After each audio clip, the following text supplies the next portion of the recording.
మాకు రాలేదులేండి. ఎందుకు రాలేదు? కాగితాలన్నీ పోర్సులో ఉండాలంట.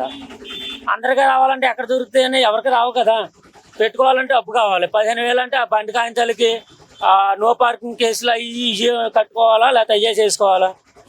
జగన్ ప్రభుత్వంలో వచ్చిందండి. జగన్ ప్రభుత్వంలో 5 ఏళ్ళు వచ్చినాయి నాకు. ఆ కాగితాలు గీంతలు ఏమీ లేకపోయినా సరే వచ్చినాయి. అన్ని పోర్సులు ఉన్నా లేకపోయినా వచ్చినాయి. 5 ఏళ్ళు శుభ్రంగా ఇచ్చేసుకున్నాం.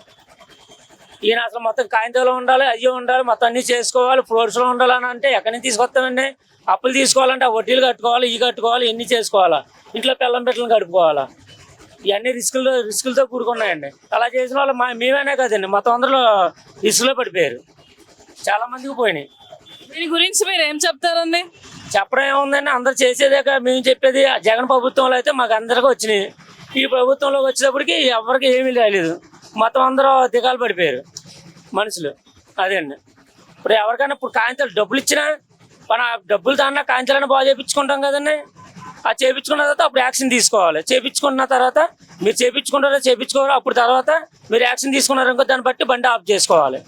అలా చేసుకోవాలి. కానీ ఎవరికి ఏమోకోకుండా చాలా మందికి ఆఫ్ చేసి ఓన్లీ కాగితాలు ఉంటేనే చేయించుకోవాలి. అప్పటికప్పుడే చేయించుకోవాలంటే డబ్బులు ఇచ్చే వాళ్ళు ఉంటారు, ఇవ్వలేని వాళ్ళు ఉంటారు. అవి ఇచ్చినా సరే ఇంకా టైం పెట్టాడు జగన్. ఈయన అసలు టైం కూడా పెట్టలేదు. వారం రోజులకి 10 రోజులకి కాగితాలు చేంజ్ చేసుకోవాలి, అన్నీ చేసేసుకోవాలంటే ఎక్కడి నుంచి వస్తాయండి? ఎవరైనా డబ్బులు అడగాలి, అప్పు చేసుకోవాలి, చెందుకోవాలి, పెట్టుకోవాలి. అలా పెట్టుకుంటేనే కదా మాకు వచ్చేది. లేదా ఎక్కడ కుదిరితే అన్నీ. అదండి.